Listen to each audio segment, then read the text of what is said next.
Okay, question number 19 देखते हैं। काफ़ी आसान क्वेश्चन है। कह रहा है कि 15 और 24 का तृतीय अनुपात कितना होगा। अरे बहुत ही आसान है। जो थर्ड रेशियो होता है, अगर उसको एक्स माने तो इसका स्क्वायर बटे दिस, यानी कि 24 इंटू 24 अपॉन में कितना 15। चलो 3 से काट दें, तीनों 8 24, 3 8 जा 24, 3 5 जा 15। तो 8 से इसका मल्टीप्लाई करो, फिर उसके बाद क्या करो, डिवाइड। तो करते हैं, 8 चौक 32 की 2, 8 दूनी 16, 4 19, ठीक है, बटे 5। अब 5 से इसको डिवाइड करो, 5 तेई 15, इधर आ जाएगा 40, 5 8 40 और बचेगा 2, तो 38 सही 2 बटे 5। ये आपका आंसर आ गया। कहाँ गया, ऑप्शन नंबर बी सही है। 2 बटे 5 कई जगह थे, ठीक है, इसको करना ही चाहिए था, ठीक है। अब इस क्वेश्चन को देखो। इस क्वेश्चन में कहा गया है बहुत सरल क्वेश्चन ये। क्वेश्चन में कहा गया है कि एक कक्षा में 70% लड़कियां हैं, 70% लड़कियों को शॉकर पसंद है, ठीक है, विद्यार्थी लड़कियां। तो विद्यार्थी की कुल संख्या कितनी है। अगर हम विद्यार्थी की कुल संख्या इधर एक्स मान लें, इसमें अच्छा ये पढ़ा ही नहीं हमने, वही हम कहें ये कैसे निकालेंगे हम। 70% लड़कियों को शॉकर पसंद है और 98 लड़कियों शॉकर पसंद करती हैं। टोटल संख्या मान लेते हैं हम लोग कितनी, एक्स है। इसमें 70% तो लड़कियां हैं, तो 70% लड़की यानी ये हो गई लड़कियों की संख्या। और इन्हीं लड़कियों की संख्या में से 70% लोगों को शॉकर पसंद है, और जिनको शॉकर पसंद है उन लड़कियों की संख्या कितनी है, 98 है। क्या दिक्कत है, 2 जीरो से 2 जीरो काट देते हैं। 7 सतह होता है 49, 7 सतह कितना होता है 49, और 49 50 से 1 कम है, दुगना करोगे तो 100 में से 2 कम हो जाएगा 98, यानी ये 2 टाइम्स। 100 इंटू 2 कितना हो जाएगा 200। तो टोटल संख्या कितनी आ गई 200, और जो कि हमारा ऑप्शन नंबर सी है भी सही, ठीक है। चलिए अगला क्वेश्चन करते हैं। इस क्वेश्चन को देखो, थोड़ा इंग्लिश में सवाल है पर कोई बात नहीं। A man purchase a cell phone 24,500, ठीक है। 24,500 का कोई सामान खरीदता है वो, और उसको पता चलता है कि उसने 12.5% का प्रॉफिट लिया। बताइए कि उसका सेलिंग प्राइस क्या था। मान लेते हैं एक्स का था। पहले तो ये देखो 12.5% होता कितना है फ्रैक्शन फॉर्म में। परसेंटेज हटाना है तो 2 जीरो लगाना है, पॉइंट हटाना है तो 3 जीरो लगाना है। 125 अट्ठे होता है 1000, ठीक। 8 में से 1 रुपये का प्रॉफिट हो गया उसको, यानी x रुपये का सामान था तो उसको 7 रुपये देने पड़े ओवरऑल। 8 में से 7 का ही प्राइस देना पड़ा, जो कि कितना वो दे करके आया है 24,500 रुपये, ठीक है। 7 से काट दो, 7 त्रिक 21, और यह आ जाएगा 3 और 5, 7 पना 3500 यही आएगा क्या। अरे नहीं, 8 का मल्टीप्लाई भी तो है। 3500 इंटू 8, क्या करें, मल्टीप्लाई करना है तो चाहो कर दो, या तो 35 का दुगना होता है 70, यानी ये हो जाएगा 7000, और इसका आधा होता है 4, 7 चौक 28, 28 के आगे 3 जीरो लगाना, मत भूलना। तो ये आ जाएगा आपका ऑप्शन नंबर सी सही है। क्लियर। चलिए अब अगला क्वेश्चन देखिए। इस क्वेश्चन को देखते ही ना, क्या बताऊँ, 90% से लोग ये क्वेश्चन स्किप करेंगे। और इस क्वेश्चन को क्योंकि स्किप करने का दो रीज़न मुख्य दिख रहे हैं। जो क्वेश्चन होना या ना होना बेकार की बात है, वो बात की बात है, सॉरी बेकार नहीं, बात की बात है। इस क्वेश्चन को पढ़ेंगे 15 सेकंड जाएगा, समझेंगे 5-6 सेकंड जाएगा, लगाएंगे 10-15-25 सेकंड भी जाएगा। कुल मिलाकर के 45 से 50 सेकंड बर्बाद करने के बावजूद ये श्योर नहीं होगा कि हमारा आंसर करेक्ट आया है कि नहीं, क्योंकि ऑप्शन बहुत करीब करीब है, यानी कि कैलकुलेशन भी पूरा करना पड़ेगा। चलो एक बार के लिए हम ये ऑप्शन इग्नोर मार भी सकते हैं, पर इनमें तो इग्नोर मारने वाला कोई भी नहीं है, ठीक है। तो या तो ऑप्शन में थोड़ा सा डिस्टेंस होना चाहिए ताकि हम लोग एक बार फुल कैलकुलेशन ना कर पाएँ, या तो फिर कुछ भी होना चाहिए।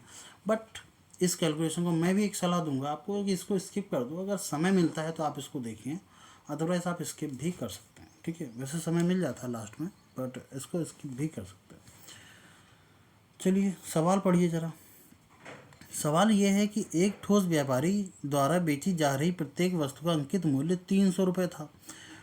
ठोस थोक व्यापारी ने एक स्टॉक क्लियर्स क्या लिखा, क्लियरेंस सेल की पेशकश कर रहा था। क्लियरेंस सेल क्या है कि अगर कोई 3 वस्तु खरीदेगा तो एक वस्तु उसको मुफ्त दी जाएगी। ओके, एक तरीके का डिस्काउंट है ये, ठीक है, सॉरी।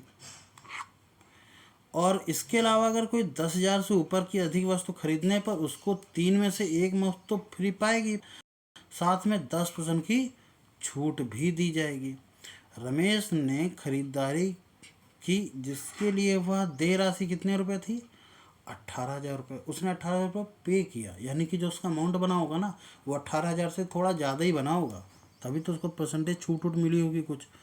इस लेन देन के दौरान रमेश को कितनी प्रभावित छूट दी गई। ओके, तो इस सवाल को समझ में आ गया, ठीक है, सवाल समझ में आ गया होगा। तो अब क्वेश्चन करते हैं। चलो, क्वेश्चन में हमसे कह रहा है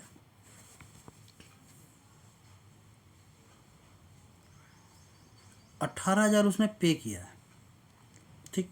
मान लो टोटल अमाउंट ए बना है, 18,000 उसने पे किया, तो इसका मतलब 10% की इसको छूट मिली होगी, तो 90% का ही तो अमाउंट पे किया होगा, जिसकी वैल्यू कितनी है, 18,000 है। 0 0 9 दूनी 18, 2,000, और 2,000 में जब 10 का गुणा कर देंगे तो ए की वैल्यू 20,000 आया, यानी 20,000 उसका अमाउंट बना होगा, तो उसने 18,000 पे किया। 2,000 रुपये उसने 10% डिस्काउंट, पर 20,000 में भी उसको बहुत सारी छूट मिली है। क्यों?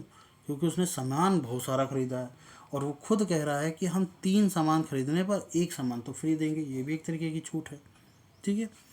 तो अगर 3 सामान, एक वस्तु का मूल्य कितना है, 300 रुपये, तो 3 सामान की बात करें, क्या है वस्तु, 3 वस्तु की बात करें, ठीक, तो वो 3 इंटू 30, 300 कितना हो जाएगा, 900 का सामान, ठीक, 900 का सामान खरीदा।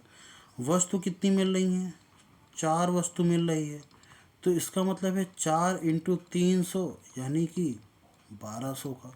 1200 का सामान के लिए उसको 900 रुपये पे करना पड़ रहा है, एक वस्तु तो फ्री पा रहा है। इसके लिए अगर देखा जाए प्रत्येक वस्तु पर उसको कितना पड़ रहा होगा, तो इस 900 का 4 से डिवाइड करो, कितना आ जाएगा, 25 2 22 20 22 5, तो यानी कि 22 50, नहीं सॉरी 22 5, ठीक है, 50 नहीं, यानी 225 रुपये उसको पर पीस का पड़ रहा होगा, ठीक है।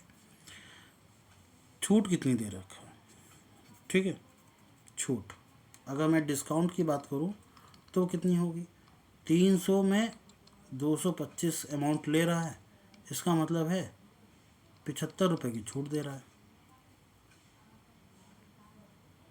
अगर मैं छूट परसेंटेज निकालूं तो, यानी कि डिस्काउंट परसेंटेज निकालूं तो 75 रुपये की छूट दे रहा है ओवरऑल 300 में, 300 में ही तो दे रहा है, इंटू कितना 100, 2 जीरो से 2 जीरो, 25 3 75, यानी डिस्काउंट उसको कितना मिल रहा है, 25% का डिस्काउंट मिल रहा है। अच्छा, 25% का डिस्काउंट का मतलब है 25% के पैसे वो नहीं दे रहा है। तो जब उसने 20,000 रुपये पे किए होंगे ना, तो उसने 25% के पैसे नहीं दिए होंगे, तो कितने परसेंट के पैसे दिए हैं, 75% के पैसे दिए, ठीक है। तो यहाँ से एक चीज़ और दिमाग में आती है, क्या, कि जब उसने पैसे दिए हैं, यानी कि उसका जो टोटल अमाउंट है वो वाला अमाउंट नहीं, एक्स मान लो अमाउंट बना, तो उसने 75% के ही पैसे दिए हैं, जो कि उसने 20,000 रुपये दिए। पर इस 20,000 में भी उसने कहा भैया आपने ज़्यादा सामान खरीदा है इसलिए मैं 10% आपको वापस करता, तो 2,000 रुपये वापस कर लिया, तो 18,000 रुपये उसने पे किए। ये कहानी चल रही है। 25 से काट दिया, 25 3 75, 25 चौको 100, 4 दूनी 8, 80,000 में से 80,000 में से हमने 3 को डिवाइड कर दिया। अरे यार ये तो जाएगा नहीं, फालतू बवाल है ये। चलो कोई बात नहीं, ये अच्छा, ये टोटल उसका पैसा हुआ, ठीक है।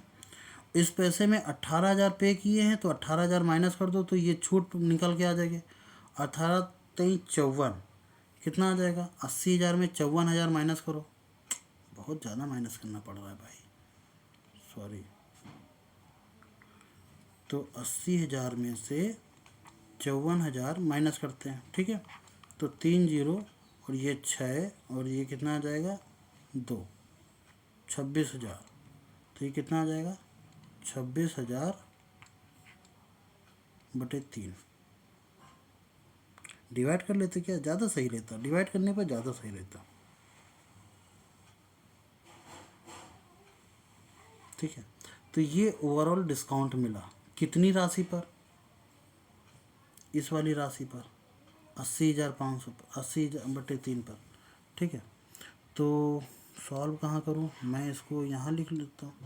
तो 80, 26, टोटल डिस्काउंट कितना मिला उसको 26/3 को 80,000/3, इसका डिस्काउंट निकालना है।